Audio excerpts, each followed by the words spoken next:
Welcome to the Sunday morning Joe and Joe Weather Show, 11 o'clock Eastern Standard Time. And everybody's out of whack because of that extra hour, including YouTube, because I scheduled it for 11 and it reverted back to 10 a.m.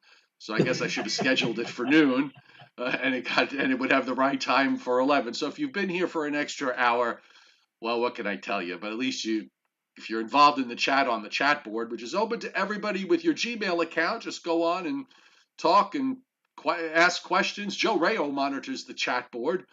And Joe Rayo on my left. I'm Joe Chaffee. And we are getting ready for some rough weather here. But before we get to that, let me just remind everybody that winter is, well, it's almost here. It was here in Boston on Friday because they got 4 inches of snow there. Didn't get down to New York City. I had some ice pellets. Joe's had some wet snow. But Weather in 5 is brought to you by OmniTrue. I'm sorry. The Joe and Joe Weather Show is brought to you by OmniTrue Value Hardware, Long Island's largest rock salt provider. They're ready for winter, so you can get ready for winter with them by getting not only your rock salt, but your mag, ice, melting pellets and flakes, Petalo, premium salt and ice melter, biomelt, geomelt, spreaders, shovels, snow blowers, you name it. 1226 North Wellwood Avenue in West Babylon, 631-756-1125. They've got the best prices in town, or just go to omnitruevalue.com, Mr. Rayo. And now we are getting ready for a cold front that's coming on through. We tied a record with Tropical Storm Eta, which follows Zeta but precedes Theta. And that's on the agenda for today. This front's good. I think we should have wind advisories up for this soon. I think certainly for tomorrow. And I think there might be some gusts in the 40 to 50 range out of this. Well, I haven't had a chance to check the Upton or the New York National Weather Service site. Not yet. I'm not sure. Have they put up any kind of a watch for winds tomorrow yet? I checked around 10:30 and not yet. Okay, I think I mean, they probably should have issued some kind of an advisory or watch for Thursday into Friday, in light of what happened with that crane that was spinning around that 86 floor skyscraper in Manhattan. I understand that the criteria for an advisory is the expectation that winds will gust to over 40.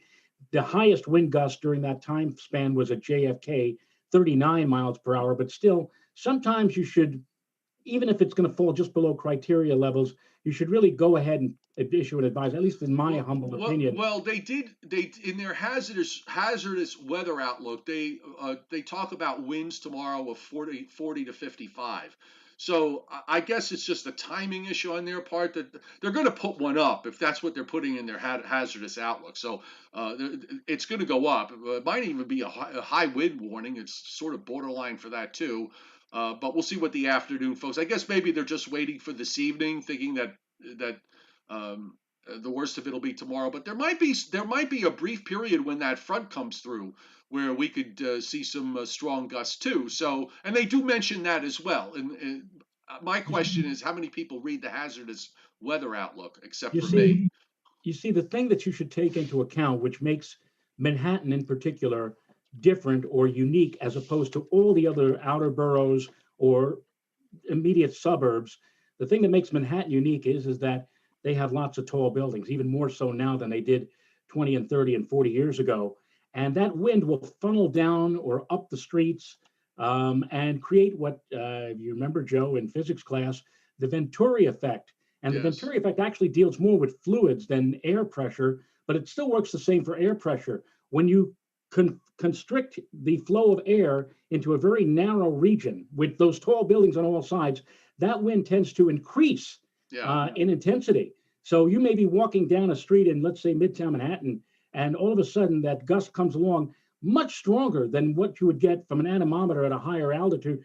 And you have to take that into account. Manhattan is its own world, so to speak. And in such cases as what we saw on Thursday night, you have to deal with that. You have to warn people about something like that. And I don't think it would hurt if they, I don't know if they think of it as clutter or to the forecast, but put up an advisory, at least for Manhattan. I know they do it for the five boroughs, and usually they lump all the five boroughs together, but maybe at least for Manhattan, after what we just saw on Thursday, put up an advisory or a watch Right. or something for wind, because we indeed, you and I both know, and I know a lot of the people watching us who are very weather-minded know that it is going to be a very blustery, a very windy, gusty day out there tomorrow in the wake of this front that's going to be moving on through later today. Right. We are saying this gently. We are not saying this in a nasty sort of way. We are being gentle because we do love the Weather Service very much. We're making a suggestion. But exactly. A never to be humble opinion on our part, but nonetheless, we'll call it a suggestion. All right, so let's go to the watches and warnings. I just actually refreshed this just in case they did decide to put it up a little early. Or maybe they're just watching our show and now are rapidly going into their computers to update their forecast, but that hasn't quite happened yet.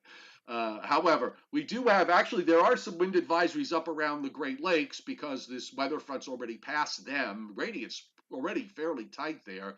A lot of that.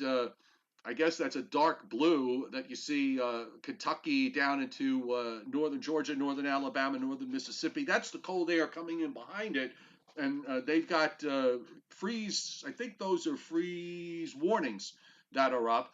And we also have some lake effect issues with regards to some snow that's going to come out of this. So parts of north central New York under winter weather advisories, as we also have parts of southwestern New York and northwestern Pennsylvania. So for some of these areas, it'll be the first accumulating snows, and we'll see. We'll look at that in a bit more detail in a bit. Also seeing some winter weather advisories up in northern Michigan and across the upper peninsula of Michigan. And while all of this is going on, much of the rest of the country, for the time being, is pretty quiet, although we are going to see some rain coming into the Pacific Northwest. Our temperatures, by the way, Joe, today, 50s, a couple of spots might get close to 60. Once the showers come, I think the temperatures drop off. But we're looking at 40s tomorrow and low 40s at that. And I was just pulling up, at least from the digital forecast, with respect to some of the wind gusts that they're forecasting, and I'm going to pull up the middle of the day, roughly 11 a.m. And on the digital forecasts along the coast, gusts over 40 being indicated. But even in places, down the Hudson Valley or up the Hudson Valley, you're seeing some gusts up to 40. And also in southeastern, south central Pennsylvania, down into Chesapeake Bay, where a lot of times the wind will funnel down and increase in that particular area. You're seeing wind gusts in the mid to high 30s. So I think they could wind up being a little higher than that. And also across upstate New York and you get into New England, the wind is going to be on the busy side with gusts up 30 to 40, maybe even a little bit higher. So definitely going to get into some busy wind here for tomorrow. And again, when the front goes by late today, there could be a brief whoosh of wind with its passage. Well, with the foos, and I'm so happy. Oh, Joe, the big smile you should have seen on my face at 9:30. I knew, because the same smile for me. When I was able to go and see my first, bit of new model data in an hour earlier, and I said, hallelujah, for the next 4 months, hallelujah. But the foos, the NAM foos, the North American model foos run, the tabular numbers, if you will, not the image of the chart, so to speak. I'm looking at the numbers here and see that for tomorrow, they have at 30 hours, which translates to 1 p.m. Eastern Standard Time on Monday, they have a boundary level wind of 30-26, northwest 26. I've been doing this now for years, multiply the 26 by 1.5, that gives you 39. Let's round it off to 40. And that pretty much will give you, conservatively speaking, I have found over the years, the standard wind gusts. So at LaGuardia tomorrow, count on early afternoon tomorrow, wind gusts of around 40 miles per hour, which again, I think is right on the precipice of issuing some kind of a wind advisory. Now, the Weather Service in their discussion for tomorrow does suggest, they don't suggest, in fact, they indicate that they may They be talking state. about wind advisories for tomorrow. The main headline, they say on Monday, will be the strong west-northwest winds as low pressure bombs as it tracks into the Canadian Maritimes. It is looking more and more, and then they have likely. You know, it's so funny on some of these discussions. For certain words, they have a link to define what a word means, and they have a link for likely, as if I didn't know what likely means.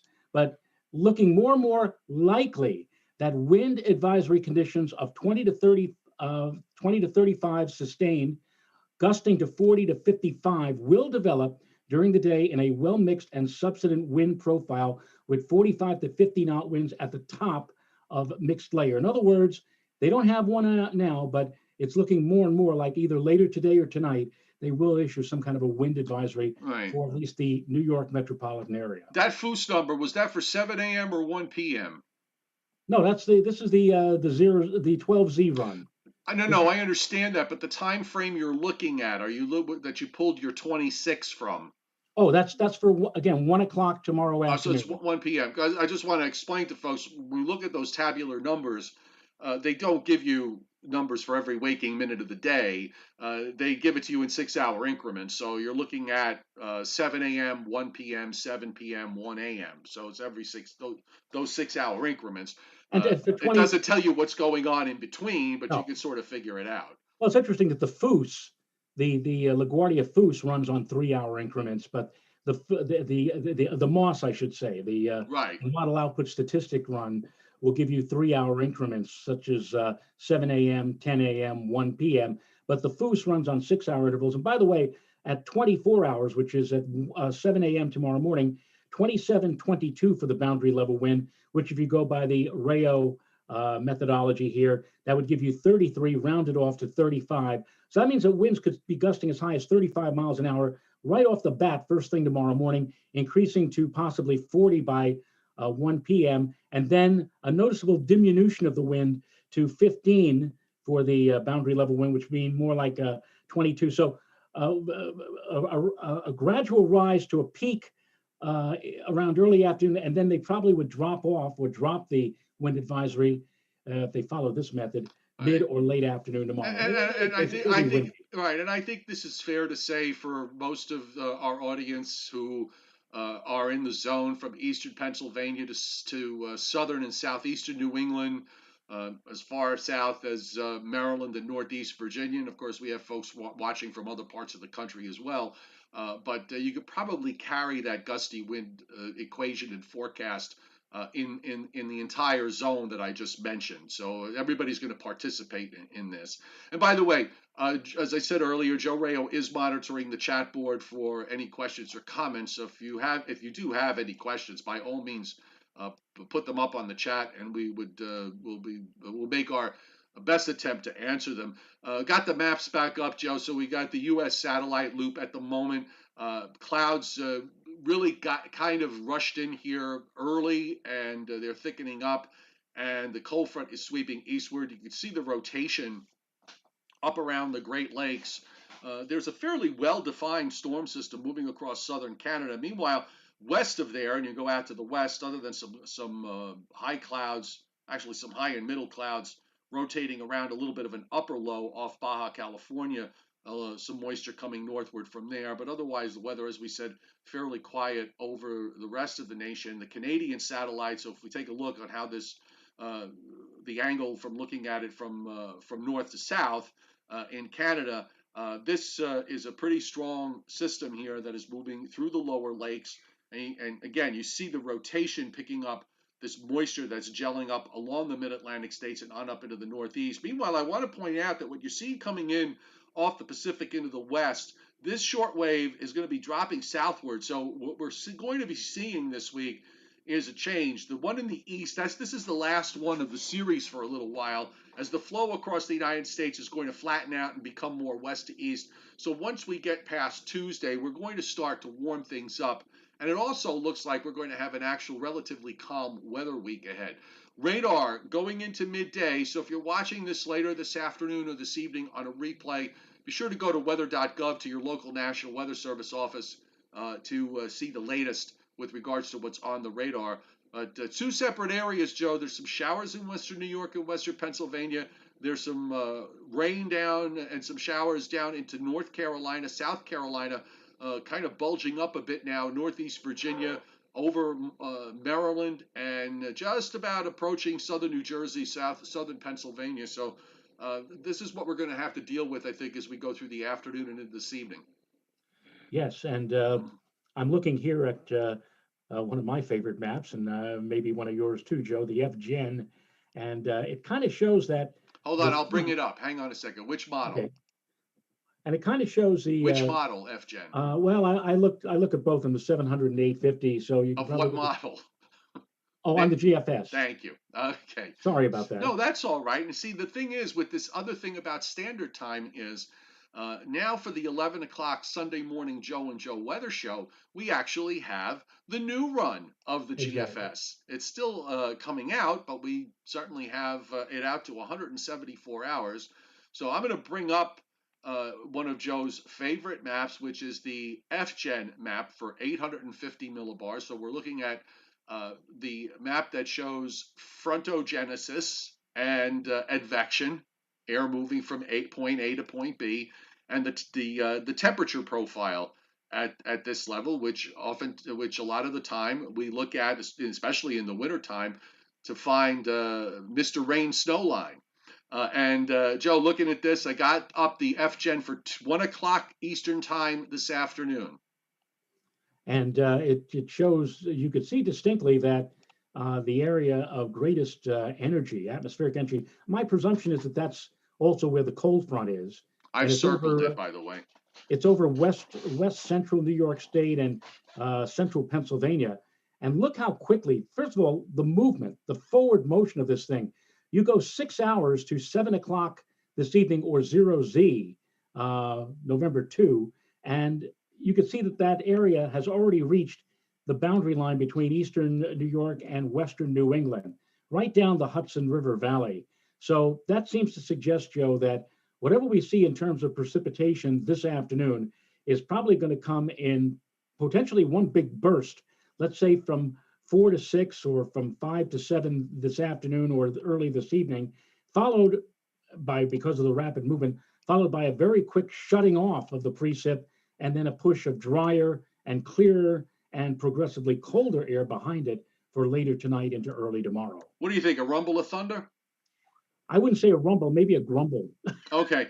Actually, there's a little FGen going on in eastern North Carolina. This was one of the areas where SPC yesterday was looking at for the potential for some stronger thunderstorms. That would be the one place that might be at risk for something a little bit more with regards to thunderstorm activity. But you can also see, by the way, this is cold air that's coming down. I just highlighted the -9 Celsius isotherm here, and then you get to -12 and -15, which is further north. The first blue line, I think it's the last red line. I'm sorry, the last red line. This is for future reference, folks. This last red line that I'm highlighting right now, that's the zero line at the 5,000 foot level, which in a winter storm situation, again, would be something that we would look at with regards to trying to figure out rain and snow. And then going forward into Monday, you can see that cold air comes in. The one thing, Joe, that I would just say as far as like the actual ground temperatures are concerned, that we may not be much colder than what we just experienced Friday night into Saturday because of the wind. I think there's going to be a more mixing going on. The day side tomorrow, I think, will be colder than yesterday. But the night side tonight and the night side Monday night, I think will be maybe a shade less cold, again, because of mixing, and also maybe because of some leftover cloud cover, particularly Monday night, because it looks like we got a little upper air disturbance that's going to come through Monday night with some clouds and maybe even a sprinkle or snow shower. I threw that mention in. So just from the standpoint of comparing the cold shot we just got behind the double storm late this week, and as opposed to what we're getting now. I would agree with you. In fact, here where I am, the day after our first noticeable snowfall, admittedly less than a tenth of an inch or only a trace on the grass.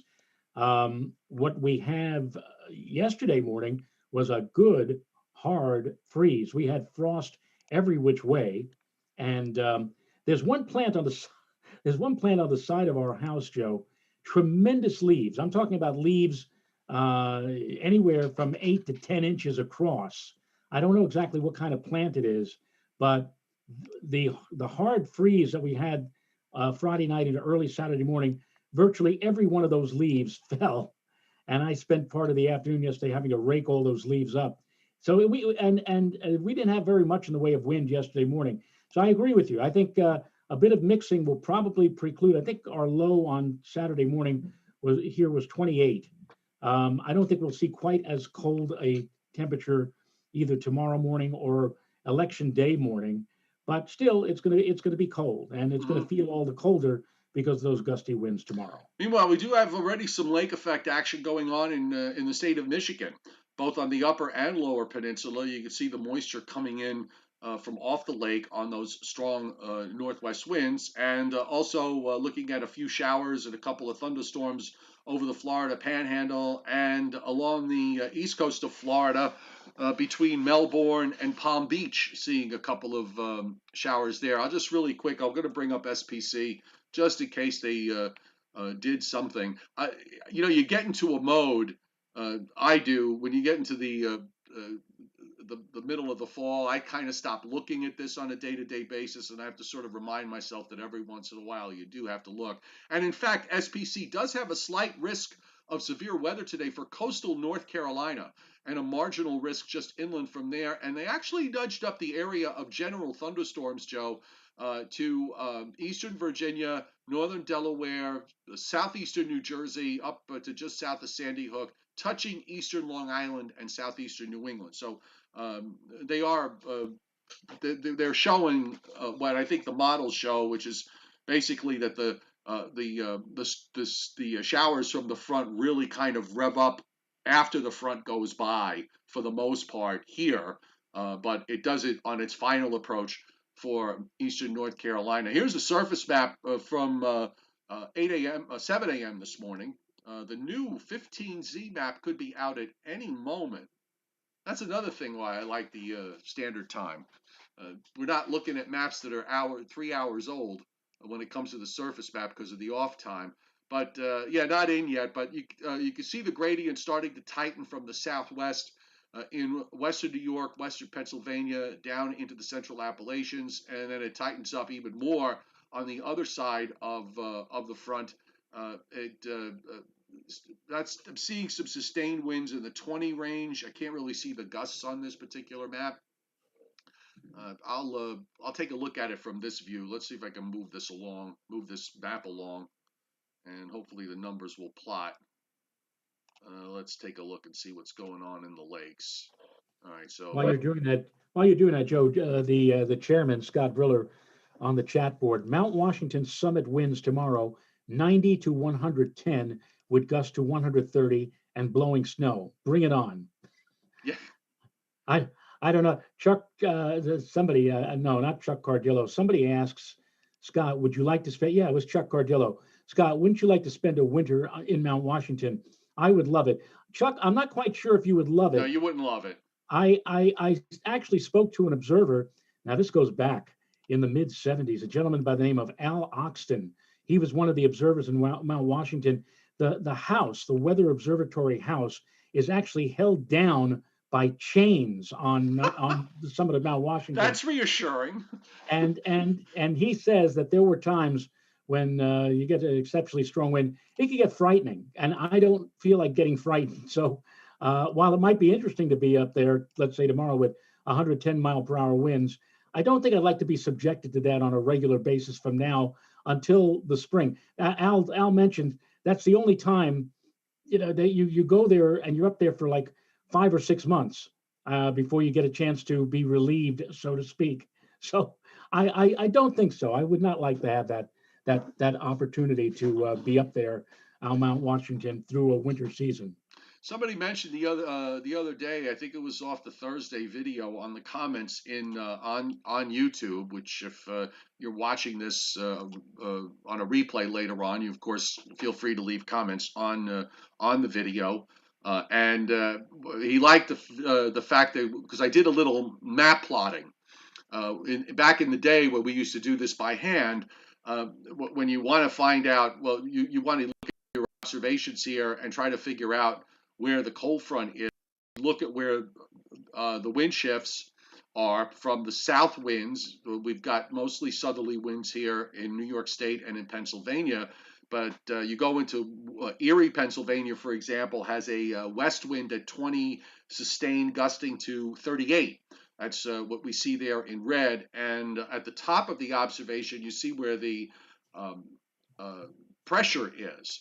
So the front is probably, judging from where the southwest winds and then they go around to west, your front is probably somewhere like this, just coming into western Pennsylvania. Pittsburgh, for example, has a very light southwest wind at 10 miles an hour, but they're gusting to 26. So the wind there is southwest, and then jump on the other side, on the Ohio side, for example, and you're looking at a northwest wind at Columbus, for example. They're sustained at 25, gusting to 38. And then all throughout this area in Michigan, you're seeing a lot of gusts into the mid and high 30s. So your front is close to where I drew it, and there could actually be a second cold front in here someplace if you do deeper analysis with enough observations. And if you want to play, you sort of play connect the dots. So you look for a 10-12 pressure. You look at for pressure like 1,000 millibars, 1,004, 1,008, 1,012. So you go in 4 millibar increments, and then from 1,000 you go down in 4 millibar increments, 96, 92. So your 1,000 millibar pressure there's one here in eastern Canada, sitting right over Lake Huron on a buoy. So it looks to me, if I had to guess, just looking at the obs here, and now I just moved the map. Hold on a second. But if I wanted to plot the isobars, then I would look at the roughly where the 1,000 isobar is, probably somewhere. There's a 990. You got 999 pressures here. So the 1,000 is here. There's probably a 96 isobar further north. Just going to sneak in the 1,004. So your isobars are kind of running like this, and your cold front's sort of running like that. So you get the idea. That's how you would plot a surface map. You put your temperature, your dew point, your pressure, and your wind, and you can figure out where all the lows and highs are. That's how we did it, right, Joe? That's it. That's your first class in synoptic meteorology. The first homework assignment was that they would provide you with a blank map, and the assignment was come back tomorrow and make sure that you've plotted the isobars as best as you believe you could. And you do it enough times, Joe, and you don't even think about it. That's, when I was working for a private weather office, we did what we called a sectional. We did the northeastern part of the country, just as you just did for the Great Lakes and Western New York just now.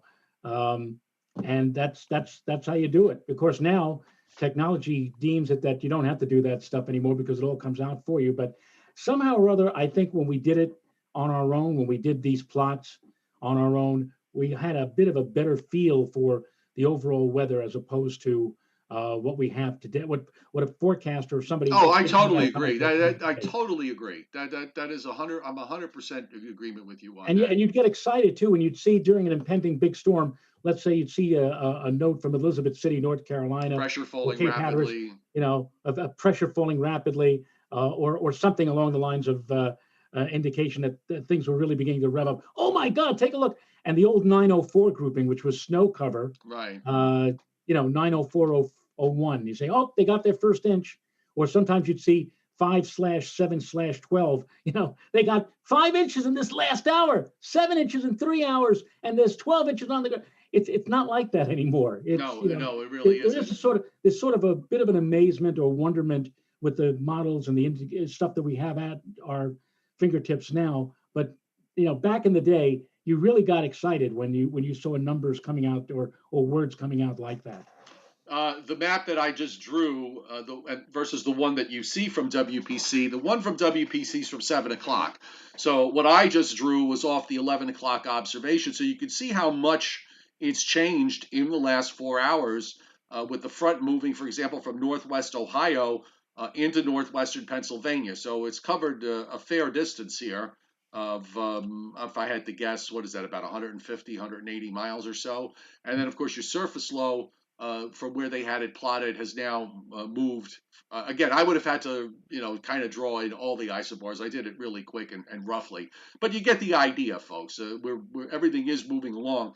WPC, by the way, with rainfall amounts showing eastern Maine down to southeastern New England, picking up maybe a half an inch to an inch, and the back edge of a half to 3/4, Joe, runs from about Boston to New York City to about Philadelphia, Baltimore, Washington, also another max area of over an inch in southern, maybe about an inch or just a little bit under an inch, southern New Jersey, down into Chesapeake Bay. So the front again getting more active as it passes. We're getting it in the stage of development here, rather than if it were already past development and starting to weaken a bit. Meanwhile, you also see the rain in the Pacific Northwest that's forecast for the next 7 days, and the big dry hole in the plains. On up into the western lakes, all the way down into the southern plains, back into parts of New Mexico and all of Texas. Not a drop of rain forecast over the next 7. So let's take you through this with regards to the new GFS run, which has this cold front here by 1 o'clock this afternoon.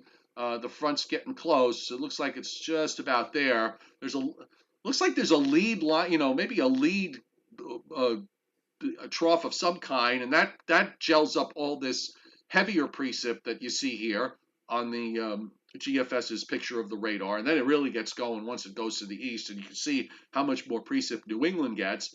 The lake effect machine is turned on. A lot of isobars here, very tight. 1035 high in Arkansas, and it looks like something in the 980s north of New Brunswick. There it is, 983 in New Brunswick. Pressure-wise, so that's a pretty good switch there. 42 millibars over, I don't know, about 1,800 miles or so, 2,000 miles. That's not too shabby. And No. then that gradient gets even tighter as the low deepens tomorrow afternoon. Looks like to midday tomorrow will be when we'll have like the absolute max with the wind, and we'll have to wait till Tuesday for that. And the gradient, by the way, is fairly tight right down into northeastern Virginia. There's an upper air disturbance that comes through Monday night. And you see it right here where the GFS is producing that little band of rain showers and maybe even a couple of snow showers in the mix in upstate New York. And it reaches down the coast by Tuesday morning. It's a very, very narrow line.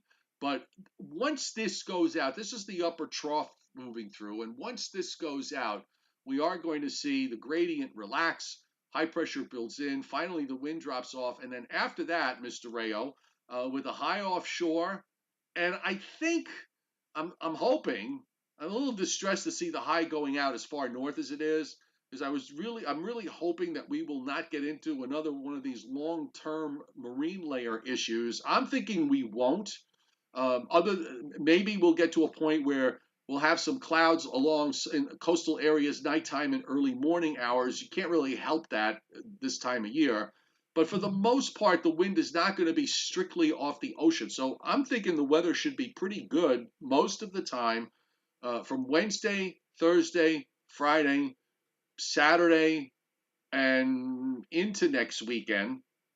Whether it lasts much beyond that is going to depend on a couple of other factors. But I think it's safe to say that we're going to be good for a while after this thing gets through here and we deal with the rain and the wind and everything else. Well, the Climate Prediction Center is suggesting that beginning Thursday and running right on through the weekend into the early part of next week, they place the northeastern United States in an 80% probability of above normal temperatures. Now, when you see 80% probability of above normal temperatures in early November, that seems to allude to the potential for temperatures on a daily basis for several days in the high 60s to, dare I say, 70. Yeah, And it's possible. that's certainly, if we don't get the marine layer, Joe, and if we get more of a southerly to southwesterly airflow late in the week into next weekend, we could very well see that. We could very well see some really mild, if not downright warm, November temperatures. And the outlook, the 3 to 4 week outlook that was issued on Friday, has us above normal right through the middle and latter part of the month. So maybe Jim Witt, who was with us a few days ago, he had said on his long range that we would have a rather balmy November. Maybe Jim is going to be right, because it looks like we're going to see above normal temperatures more often than not after we get past this next spell of cold and wind tomorrow and Tuesday. Well, we really won't know the final numbers till the end of the month, and it's a long month, so we'll see what happens. The upper flow certainly supports what the Climate Prediction Center is forecasting. Look how deep this trough is that's coming through into the east. So no surprise we're seeing the turbulence we're going to see, but it lifts up and out. And the flow across the United States midweek is pretty much straight west to east.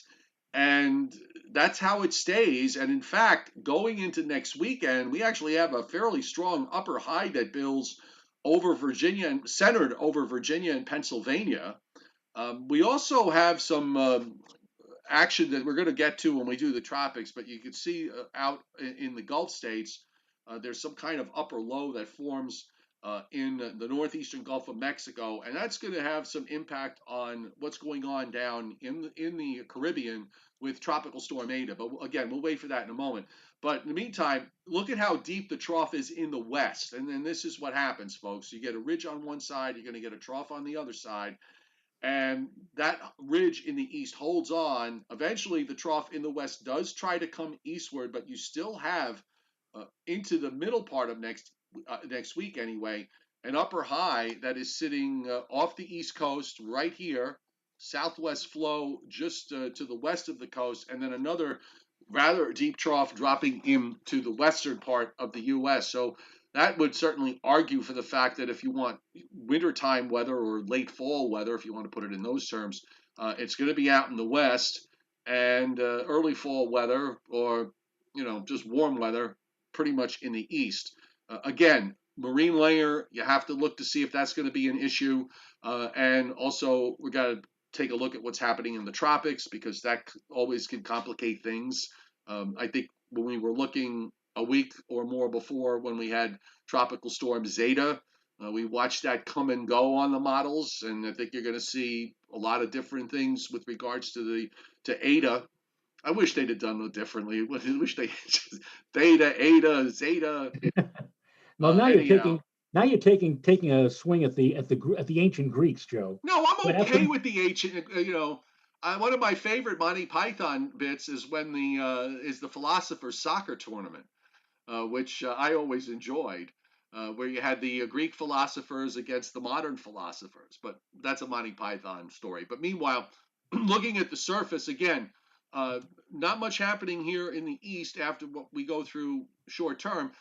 With the trough in the west, guess what? Snow in the Rockies. And that makes sense in the northern Rockies in particular at the end of the week. And then it looks like we're going to see something try to gel up in the northern plains. And here's your next cold front. And, well, the cold air is going to at least cover areas from the Mississippi River westward. And the GFS on this run, you'll notice there's a 93 low there approaching southern Florida. I wouldn't put a whole lot of stock in one run right now, and there's a lot of reasons why you shouldn't.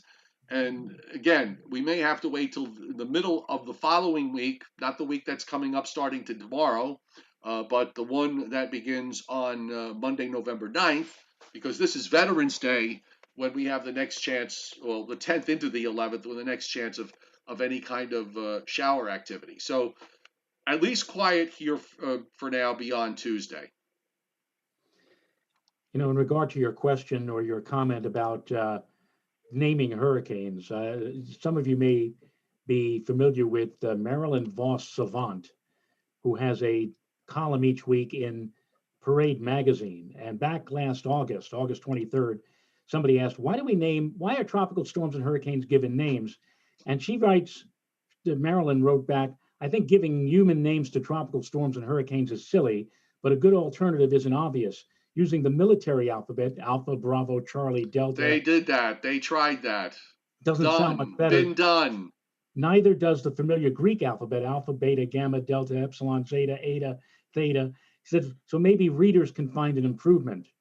I think she had an answer to that. Somebody wrote back to her an answer today, but I don't have that in front of me. Today, The system's fine. The system's fine. It works fine. Okay. Everybody's got an opinion, but that's mine. It works. When I was working for a private weather service back in the day, many years ago, we used to have the sanitation department of New York, and they had numbered their winter storm names. In other words, if a snowstorm hit on February 1st, that would be like number 4 or number 5. So when we got hold of that contract and we were doing their forecasts, we started giving them names, a la what the Weather Channel is doing now. One year we had a lot of fun. One year we picked the names from famous characters in The Honeymooners. So we had Winter Storm Alice, Winter Storm Trixie, Norton, Mrs. Manicotti. Mrs. Manicotti. I mean, it was true. We had, and it got such play. The Daily News even did a story about that. Saying, Winter Storm McGarrity. Yeah. So I mean, you can have fun with these names, but again, yeah, the Greek alphabet is. We don't use it all that often. This is only the second time. And you know what? It may. Who knows? Who knows when the next time it'll be? Yes. We just had a really unusual. Obviously, you need a record-breaking season in order to initiate the alphabet, so the Greek alphabet. So for the few times that it happens, we'll just deal with it. But here's Eta, which formed very quickly. It's another one of these systems in the Caribbean that just started blossoming and did so rather rapidly. Didn't really strengthen much overnight, but looking at the satellite this morning, there looks like we're seeing some blow up of thunderstorms both in and around the center and around the periphery. By the way, if you look at the whole Caribbean, just how much moisture there is. I mean, this thing is really loaded with moisture. And that, I think, is going to be a big concern as it heads westward and for a potential landfall in Central America, Nicaragua, Honduras. And this is the official forecast. This was the 7 a.m. forecast. I'm going to just put it up for a second so you get a look at it. And the new forecast is adjusted slightly to the south. But I would caution you on the longer range part of this forecast because there's a lot going on. And I'm going to recommend that after we're done today, at some point this afternoon, pull up Levi Cowan's video. I'm going to share this I'm going to share it at some point today on my YouTube channel. I'm on my both on my YouTube channel. Yes, I'm going to share it there and also on Facebook. You can find it by going on YouTube and going to Tropical Tidbits. But he did his storm video on this, and he really does a terrific explanation of what is going on down there, and it explains why you're seeing a lot of the models do some really strange things, including one that it did yesterday afternoon, Joe. I don't know if you saw it. Yesterday afternoon's 18Z run. I'm going to bring it up in a little bit, but here's the new. This was the 7 a.m. forecast, so I'm going to where they went to a hurricane warning. I'm trying to get my mouse to go where it needs to go. There it goes, and we'll change it over to the 10 a.m. forecast, and at 10 a.m. the storm was at 14.8 and 77.2. Top winds are 40 miles an hour, moving west at 15. Forecast to become a hurricane sometime during the day on Monday, and then on their official forecast, they have it going into Central America and weakening. But there are a lot of options on this going forward, and we can show you some of them. The hurricane tracking models, you'll notice that they're all clustered going into Central America, into Honduras, Nicaragua. But then a few of them start to diverge, including a number of them that take it back up into the Northwest Caribbean and then northeast from there toward Cuba. We also should acknowledge that there are a couple that take it through Central America and then take it out on the other side in the Pacific. Now, I'm going to attempt to explain what Levi explained so brilliantly last night on his YouTube video. So I'm going to point this out, what he did. And this goes to whatever differences that you see between the GFS and the European. And the level I'm going to look at is, let's see, I'm going to try to bring up that 850. Let's see if the 850 will work. Yeah, I think it will work nicely. Now, Eta is actually embedded in a much larger upper air circulation, cyclonic circulation that has to do with the monsoonal seasonal changes, the winds in the upper atmosphere. You get into these patterns in the Caribbean during the latter part of the hurricane season, which is why oftentimes this is where you see these storms form, and also you see it show up in May and particularly into June, and then it kind of relaxes in between as the other areas of the tropics sort of take over. But what's happening is Eta is kind of embedded in this larger gyre that is in the Southwest Caribbean, and the GFS, what it was doing is taking Eta in and then spitting it back out into the Northwest Caribbean, which is what it does here. And then eventually takes it northeast, and then it turns northward once it gets into the Bahamas. The European was different. The European, and I'll go to the European from last night. The European was taking actually what was Eta and moving it westward, and you see it on the European how it goes out on the other side. It crosses Central America and goes out on the other side. Well, how come it showed a low then up over Cuba and then eventually moved it into the northeastern Gulf? The reason why is because of that gyre. The European is indicating that another disturbance rotates around the gyre and fires up in the Northwest Caribbean. And you can see from last night's European model run where it takes it over Cuba and then turns it sharply westward through the Florida Straits and into the Gulf of Mexico.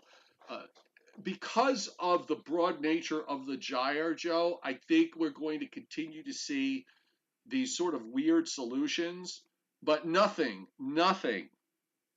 I repeat, nothing could have been a stranger solution than the one from yesterday afternoon on the GFS, which I will bring up for everybody because it was just so astounding.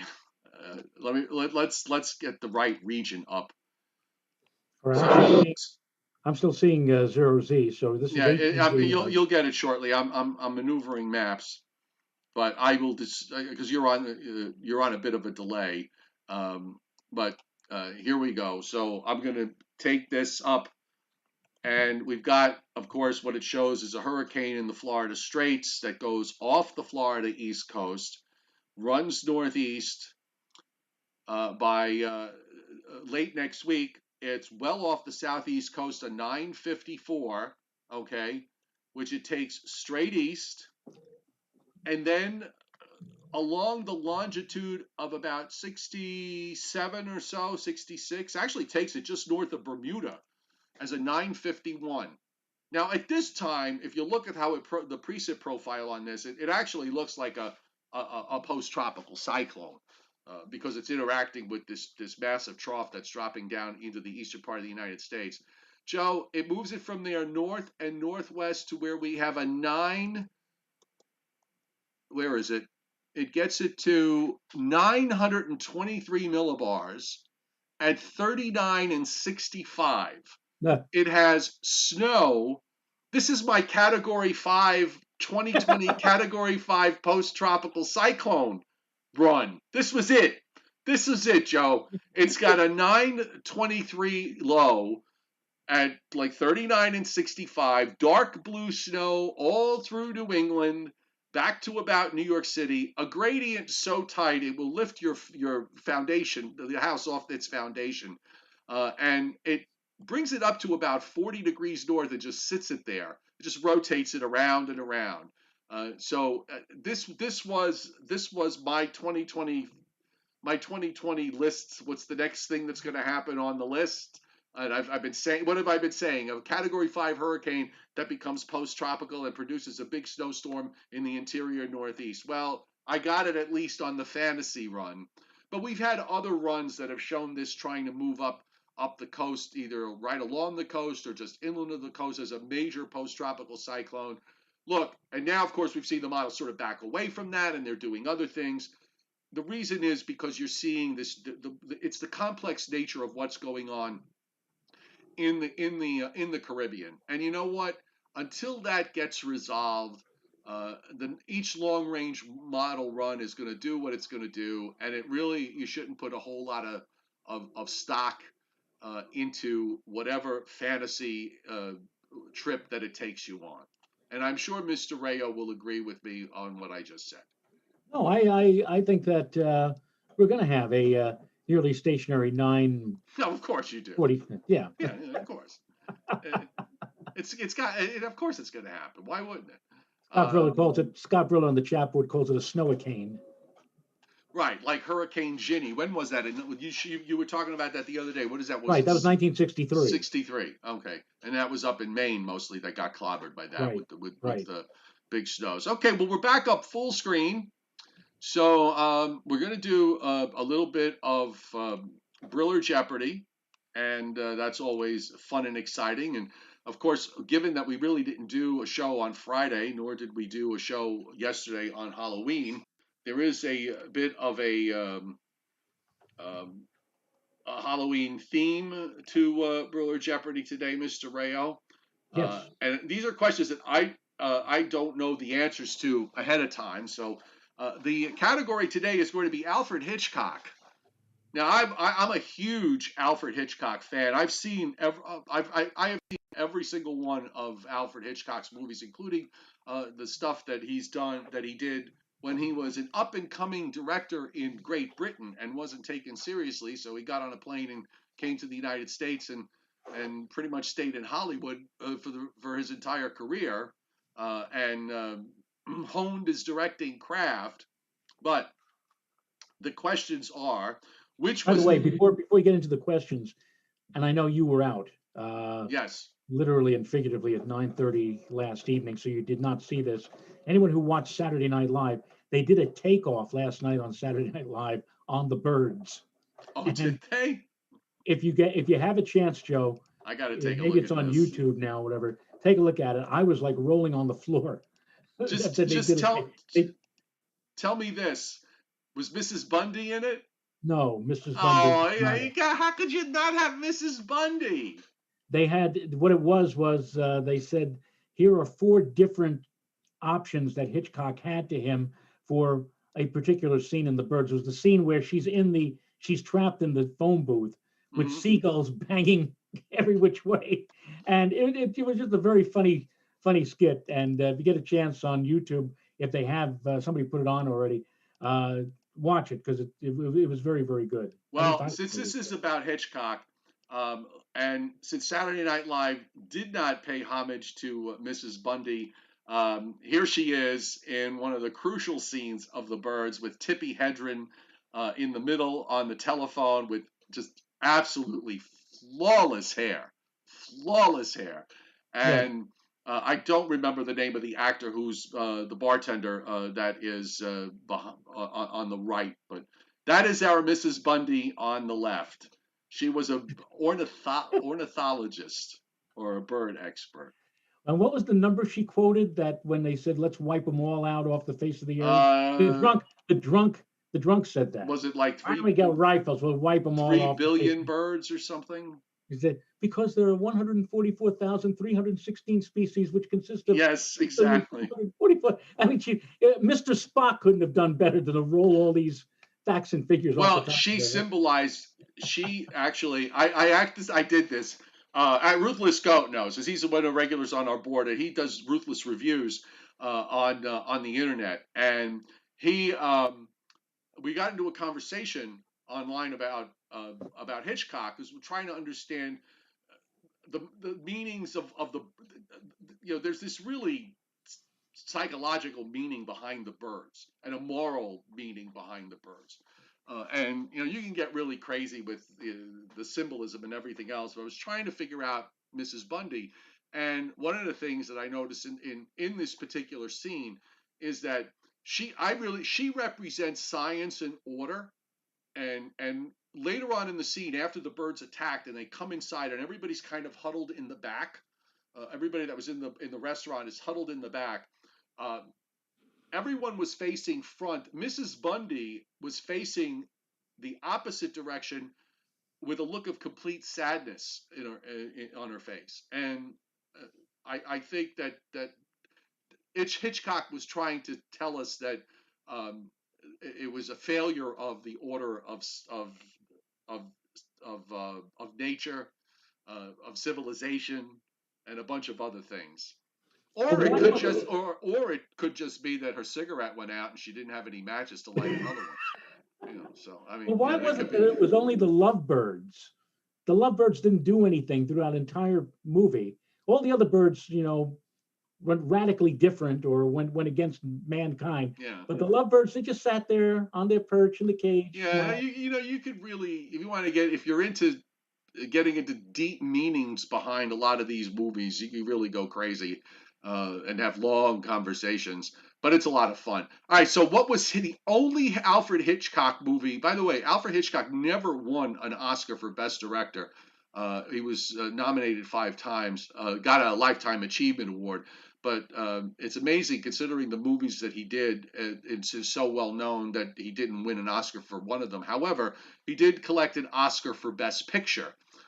What was the only Hitchcock movie to win Best Picture? Um, was there was that I forget the name. It was the one with Jimmy Stewart. No. It I was know not the the answer 19. to this question.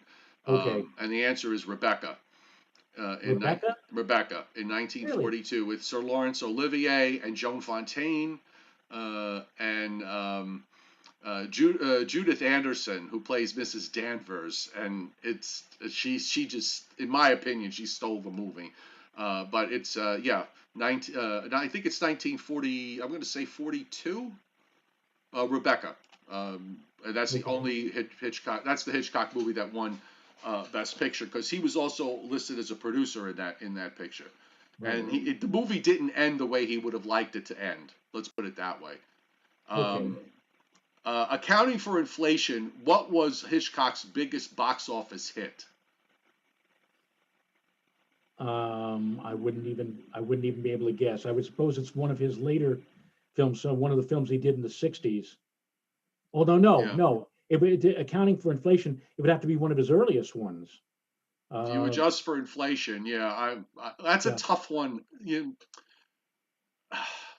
I want to say Psycho, because there was a lot of buzz surrounding that particular movie. So I'm going to say Psycho. But you don't have the answers. I don't have the answers yet. Now, what five? Well, you give me an answer for what you think it is. Oh, If you want to take one of the Jimmy Stewart movies, um, do you want to take one of the Cary Grant movies? North by oh. Northwest. Jimmy Stewart would be Rear Window. Well, what stands out in my mind is Lifeboat. Oh, well, I Lifeboat. Lifeboat's a great movie. Tallulah Bankhead.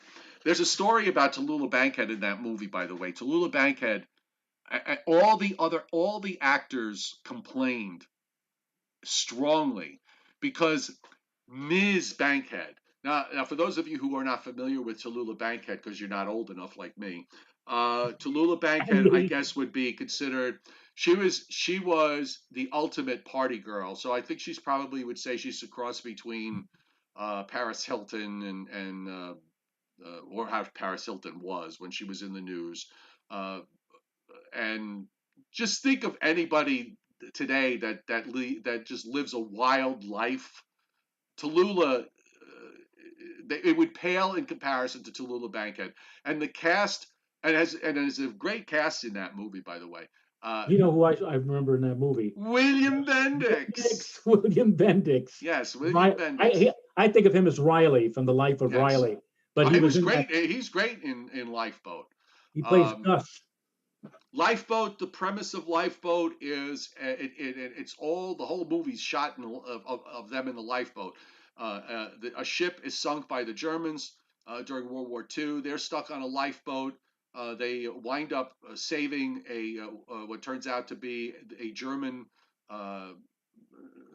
sea captain that tricks them. Well, basically conditions them for them to surrender control to him, and he's going to take them back to Germany instead of going to Bermuda because they're kind of stuck out there in the Atlantic Ocean. If you haven't seen it, it's great. But getting back to Tallulah, the cast complained because Ms. Bankhead shot all her scenes with no underwear. I'm sure this is mentioned somewhere. And there is a great Hitchcock quote in response to that, where he says, "I do not know whether this is a problem for makeup or a hairdresser." What she does. Use your imagination, folks, and we'll just leave it at that. You remember the scene where she applies lipstick?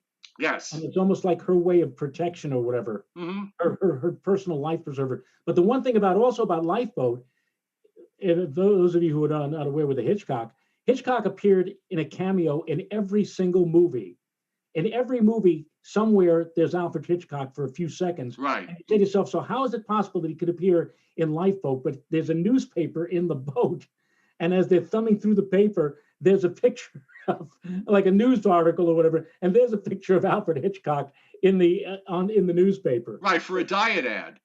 For a diet ad. And you can show your stomach, and it had the famous Hitchcock caricature, and you could go from this to this. So what were the 5 pictures that Hitchcock got nominated as Best Director? I don't know, Joe. I throw out Lifeboat, and of course The Birds. What else was there? There was how about The Man Who Knew Too Much? I love that movie. That's one of my favorites. That was made in my birth year, and you could look it up. I'm not going to tell you what. I am going to say I'm going to say and Psycho too. Yeah. Well, yeah, Psycho. I'm going to say Psycho, Rear Window. I'm going to say Rebecca, and I'm going to also add Shadow of a Doubt, which is my ultimate all-time favorite Hitchcock movie. And there is the Cary Grant, Ingrid Bergman movie with Claude Rains that was done in 1945, and it's a World War II spy movie. And you know what the problem is with me is that it's a with my brain, there were 2 movies. That movie is a title. The title of the movie, and it's a one-word title, if I remember it correctly. Let me just pull it up. For some reason, I can't seem to remember it. Notorious? Thank you. Notorious. So that's what I'm going to say. Those 5. At the same moment that Notorious came to mind, I just remembered the name of the film with Jimmy Stewart and Kim Novak. How could I forget Kim Novak? Vertigo. Yes. All right. So let me throw Vertigo in there too. Vertigo was a movie for me that I had to watch like 7 or 8 times before I really understood the genius behind it. I didn't like it the first time I saw it, but I suggest if you don't like Vertigo, because it's a little different than Hitchcock's other movies because it plays at a psychological level.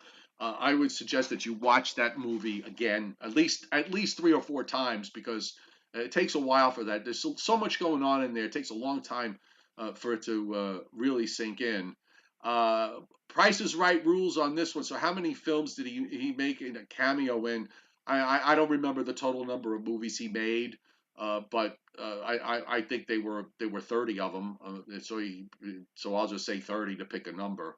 And what was the only movie to not have the words "the end" when the movie was over? I don't. What do you mean by that? You know, at the end of a movie, Hollywood, the old movies used to come up with the thing with the show movie would fit the Oh, last the scene, and just then the the words end, "the end" would right? come And there up. was I'm no, going to and there was, say the Birds.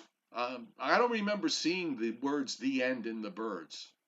you're right. Another thing about the birds, not a single bit of music. The whole movie, there was no music with that, no dramatic, climactic, No, like you you had didn't with need it. Psycho.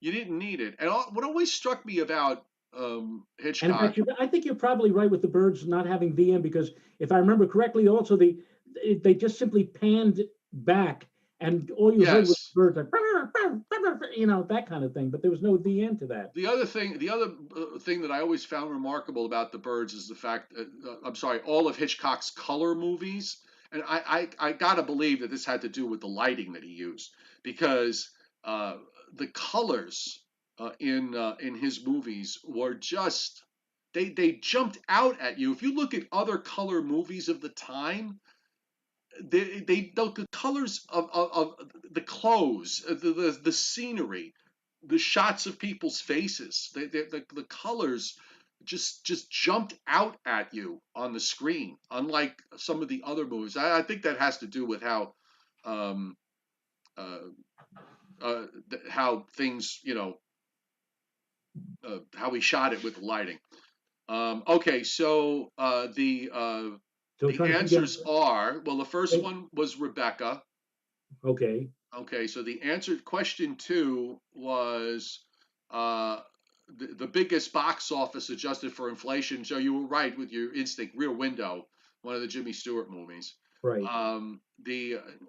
The ones that he got nominated for Best Director are Rear Window, Lifeboat, Psycho, Rebecca, and Spellbound.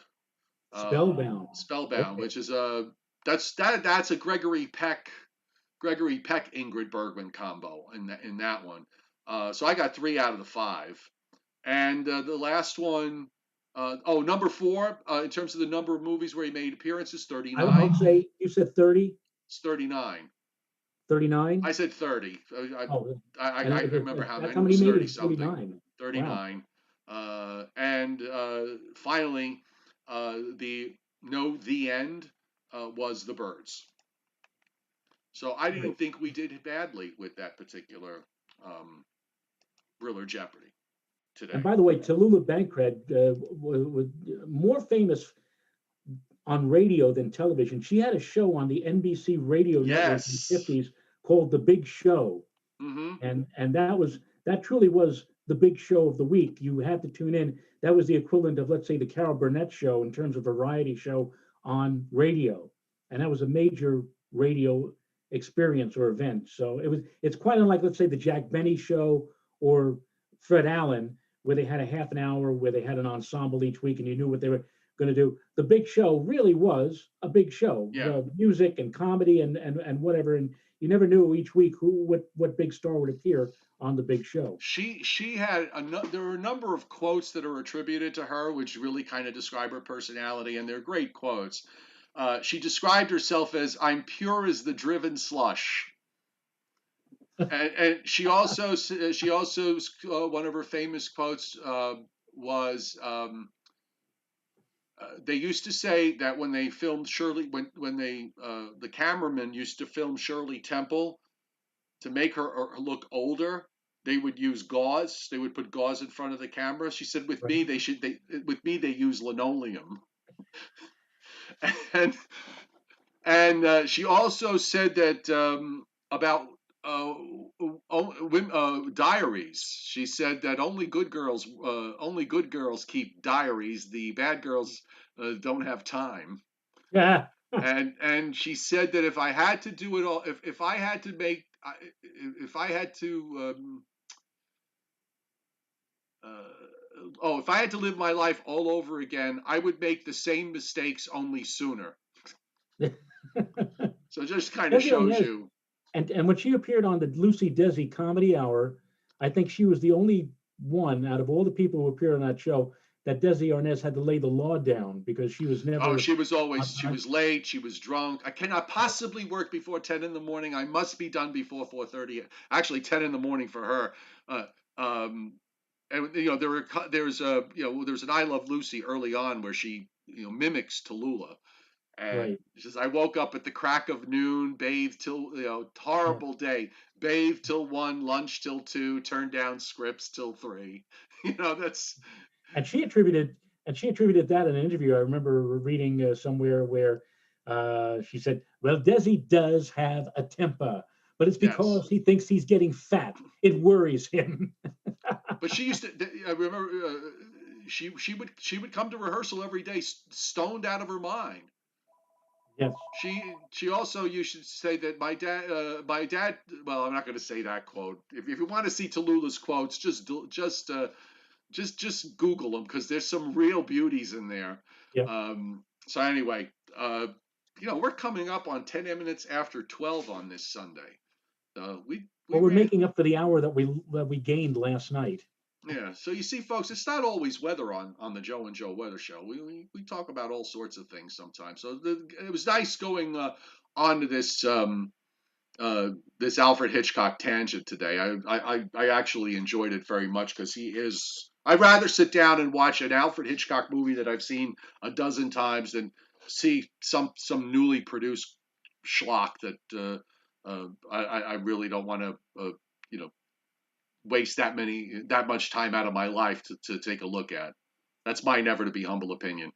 Yes. If it's on Turner Classic, I'd rather see those and see the old classic movies than anything else. And Me TV, you could watch the Alfred Hitchcock Hour at 1 o'clock in the morning. Oh, you know what? I'm glad you reminded me because Me TV made an announcement yesterday. I don't know if you saw it, Mr. Rayo, No, but I did. they are going to be putting on they're going to be putting on the classic cartoons.